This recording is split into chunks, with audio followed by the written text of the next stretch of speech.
Crappity, crappity, crappity, crap. Crappity, crap, crappity, crap.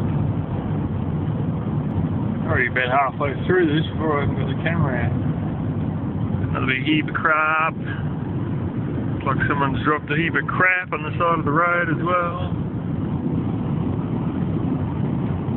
Yeah, they've all gone dry. A lot of them haven't actually grown full size, and they're all dry. And even the one at work, it was around work, stayed green for longer than most of them, but it's turned dry as well. So we're getting some piss weak sort of harvest out of it.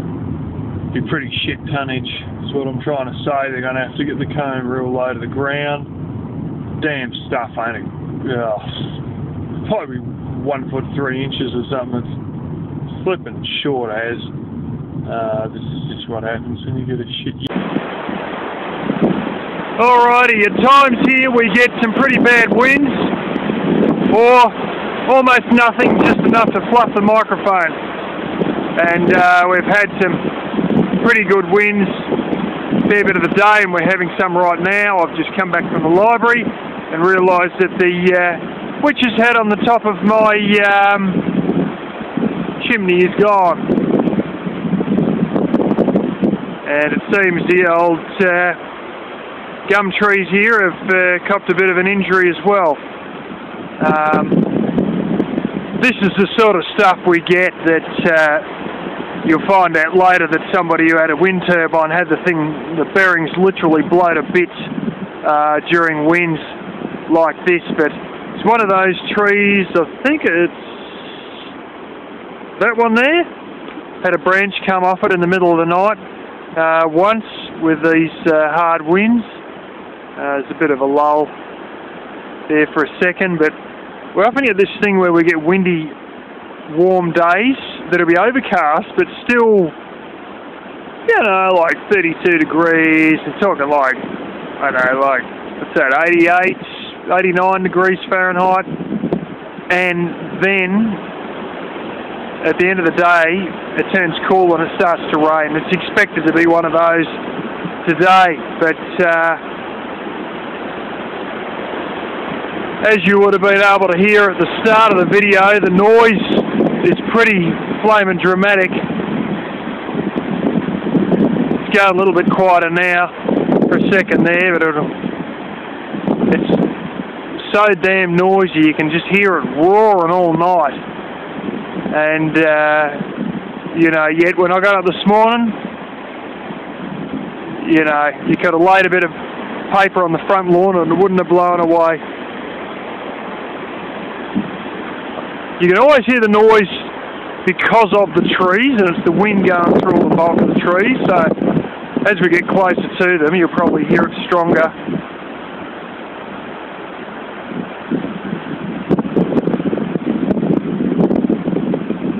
It's sort of backing off since I started the camera up.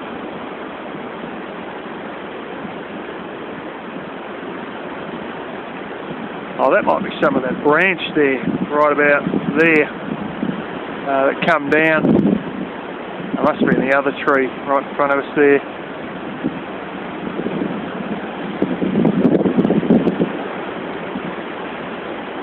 Many nights I'm laying in bed during the equinox, the changing of the seasons. We get a lot of winds, and I'll be laying in bed hearing the roaring of all the wind coming through these trees. Tremendous noise.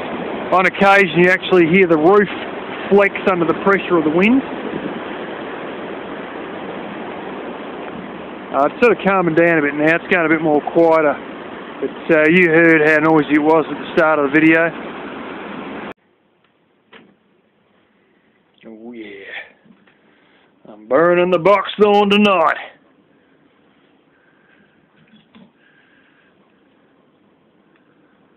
Straight from boxthorn bush to wood heater. This is the stuff I cut earlier. I had a great big pile, and I'll see. Okay, there you go. Little splits in it. It's dried out literally in about 2 months or something. That's good enough to burn without a problem.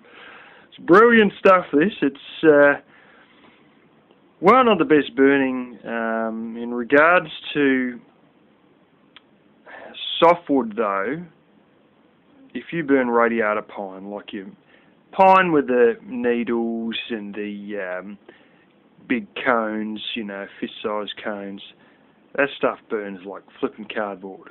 You burn cypress pine, you know, the more sticky one that has all the little flaky bits and the nuts are sort of, oh, tiny, like the end of your thumb size sort of thing. Those ones, which I've got around my house, they will burn a lot longer. Box thorn burns even longer than that, so it's probably about the slowest burning softwood. But it is one of the fastest drying woods I've ever come across. And before you know it, you get all your little fine cracks through it, and it's good just to throw straight in. And yeah, I definitely don't say no, considering that a lot of the time I'm already burning cypress pine anyway. So if this burns slightly slower, then fantastic. How is that? Little tiny weeny inscriptions you can't even see.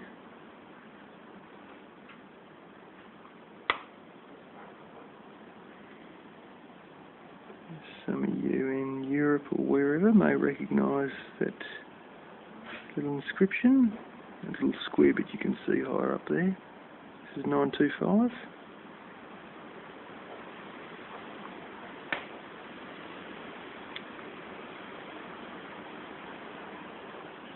No, you can't really see it. Little symbol at the top, like an AIM symbol. It's Amiga. This is what my grandfather used to have back in the day, back in the 50s. The whole lot, the outside is all sterling silver, and it is an Amiga pocket watch. It came in a little thing, a little pouch to stop him getting paint on it. He also had an Amiga wristwatch, but anyway, one of my aunties is getting that, and one of my cousins has got the Amiga wristwatch. It is really a piece of art. Fortunately, I didn't bring the good camera, and if I did, I would have zoomed in and shown you all the fine little inscriptions, and I think the watchmaker wrote a whole stack of numbers inside to do with, I don't know, something to do with the speed of the watch or the settings for it or something like that. And then of course it had its own individual serial number, and I did see a date, I think, scratched in there, 1932. That is quite intriguing. You got a second hand, I believe, off rich brothers who were alcoholics. And those of you who know anything about Amiga watches, they cost between 5,000 and 15,000 new. So this, I think he paid £80 for it, and it was rich guys trying to pawn it for alcohol, basically. It was one of those deals where you get the money out on the spot, and you've got a genuine flipping Amiga. So, well, those of you who have a clue will know what this is already. Unscrew that cap off, and you have a little bit of string go through the middle, and you put your cap back on. And no, it's not some sort of a projectile. It's a plumb bob. Won't unravel at all, but it will hang perfectly vertical, and then you've got a straight string line to work off when it comes to trying to make things plumb and stand upright and all that. These have been used since Egyptian times. It's yeah, interesting find, and all made out of brass. Yeah, I did buy one myself a few years ago, made in China, which I think works, but I never actually tested it because it only cost me $2 or something. It's the old school brass one. Some kind of old school calipers. I don't know if you can see the numbers. Probably not, but it's got a few numbers there. A bit of a rule that side. English made. Once again, all brass, except for the little wooden insert.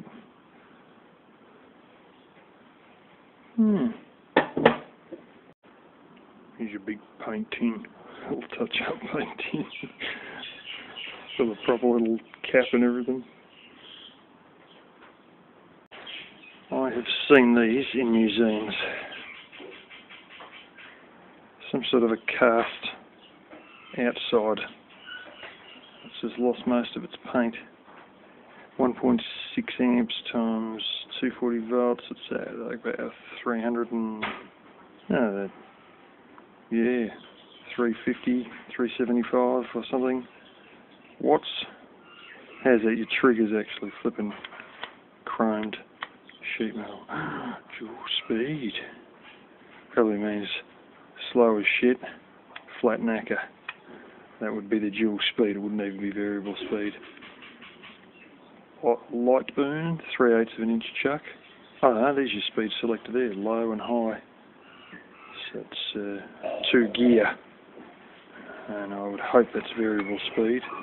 You wouldn't know because these are as old as the hills. And bloody heavy.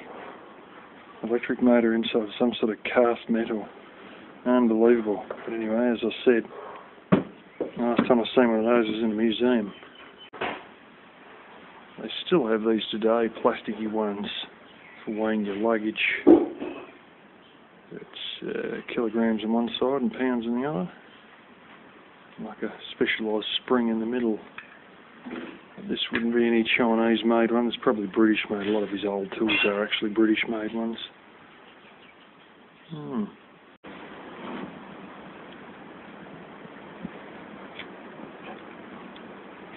Got passion fruit.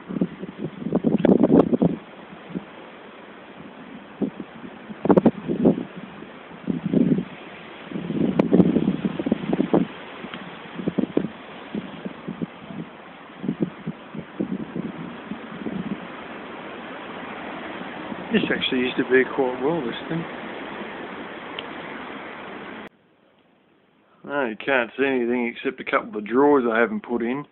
I've got a wardrobe here finally, so I never really fully cleaned up the place, or finished cleaning up the place. So the rubber may have to hit the road. I've got a couple of boxes that I've got from my parents' place. Really to put tools in, so I might have to stack all my tools in those and sort a few things out in the tool room, and big cardboard box that I've got that I keep a lot of blankets and rubbish in will go in said cupboard, along with me having to buy some probably some more plastic tubs and packing a few things in. They're not exactly cheap, some of these tubs, not for what you usually think of plastic being like, but anyway, got to have a bit of a reshuffle of a few things. Had to move a bit of stuff out the way just to get it in here, and yeah, I kept a lot of boxes for possible use to pack things in. A lot of them I don't even think they're really terribly suitable.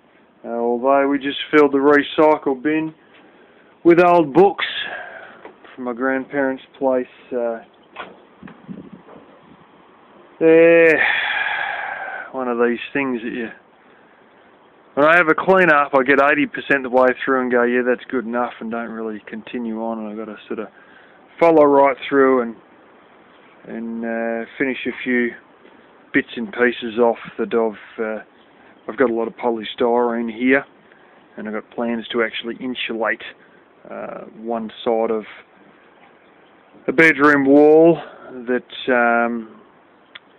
is cladded on one side internally, but not on the other side. So I want to whack a bit of that on to help insulate the room a bit better in the, well, probably in the summer, but not just that, in the winter as well.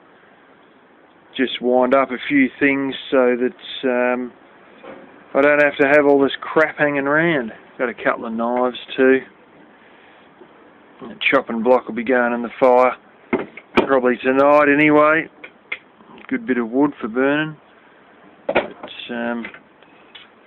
yeah, it's one of these things that people keep on hammering on about, and it is something that I really got to do just to, I don't know, I always get almost there, but don't quite, you know, get things, and I've got random tools and crap here, there and everywhere, but may cost me, you know, a bit of money in boxes, but I think it's just got to be done all the same, and that's just the way she's got to go. Something else I forgot to mention, there's actually two of them there. Yeah, blinds. They're quite flipping long, actually. They're probably about as tall as I am. So that'll come in handy. My intentions with that is to go and put that over the windows in the kitchen so it doesn't get quite as hot in the kitchen during the summer. And I've got the little mounting brackets. They're bent, so I'll have to bend them back straight.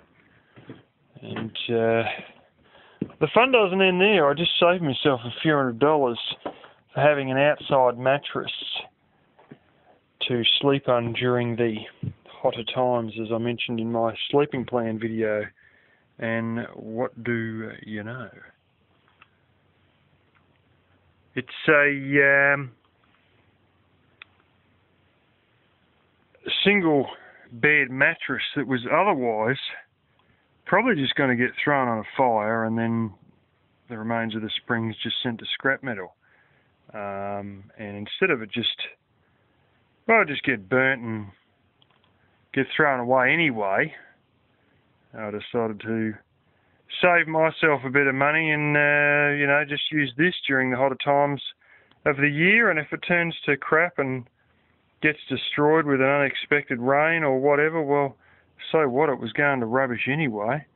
Just instead of spending, oh hell, it's a ridiculous price, like about $260 for a injection molded plastic outdoor lounge with a 3-inch foam mattressy thing on top of it.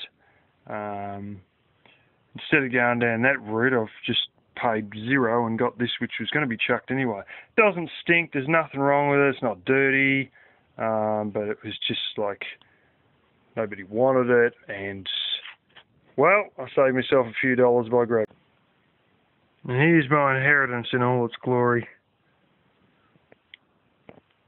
Old school potato masher.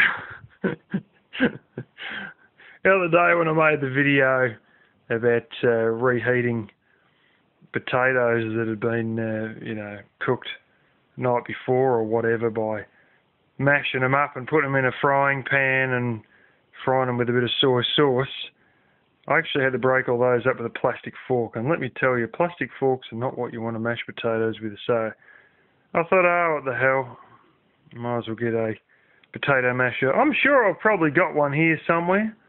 But, you know, what's the point of looking for it if you already know where there's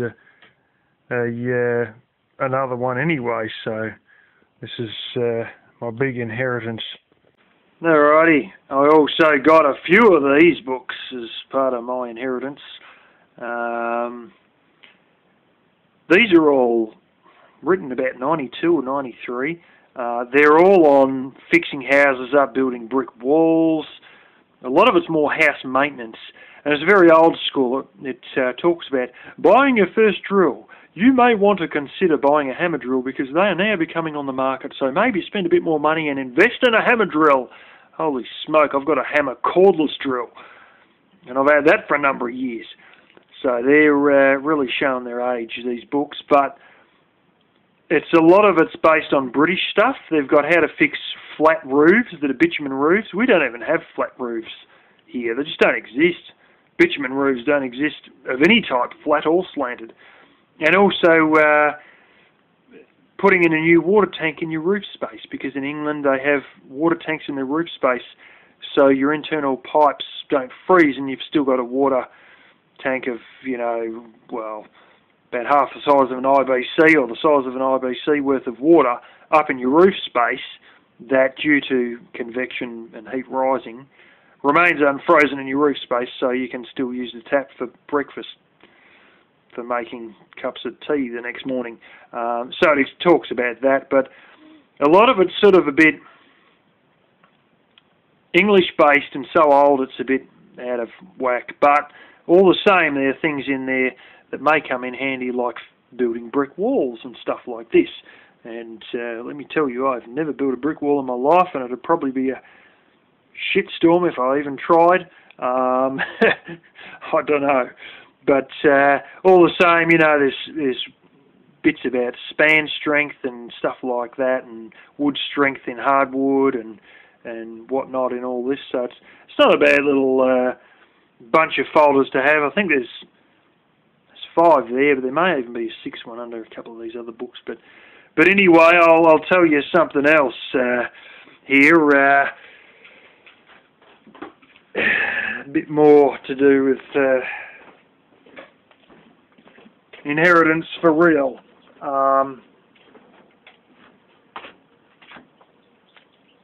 When I got this place, I basically was told this is pretty much most of your inheritance. Due to, well, my grandparents dying and all that, well, my mother has decided that part of her inheritance she wants to give to her children, but not just hand it to us. So I've been made a little deal. I have known for some months that a deal was in the air. The specifics of it were very scratchy, and I didn't really agree with the first proposed deal. But it sort of changed a little bit to become a one-for-one deal, only in regards to my mortgage. What that basically means is that for every $1 of my mortgage I pay, my mum is going to match it $1. Up to a certain amount. I said, how much does this go to? Because if you want, we can just run with it and I'll pay off the entire joint, you know. Is there a time limit? Initially there was going to be a time limit. Now there's not a time limit. But having said that, I'm just going to go like a bat out of hell with it anyway, while I've got a job. And there has been a monetary limit set, and I ain't got to match that limit dollar for dollar. And in the process, I will basically clear half the remaining mortgage on this place. And this whole toilet, which might have come to fruition sometime, I don't know, we might have started on it in January. Well, we ain't starting in January. We might be starting on it in the middle of the year because, well, basically, by the time you watch this, I would have paid $3 grand off my mortgage above and beyond my normal payments. And I'm going to do that next week. Tabby Cat needs to be registered. It's not a big deal. By the time you guys watch this, I've probably also got my next paycheck, so it's also not a big deal. And yeah, so yeah, I'm just going to smash $3 grand off the damn thing straight up for Christmas. Basically, it's already happened if you're watching this, and I am pleased that this deal has been made, and I thank her for making this deal. And yeah.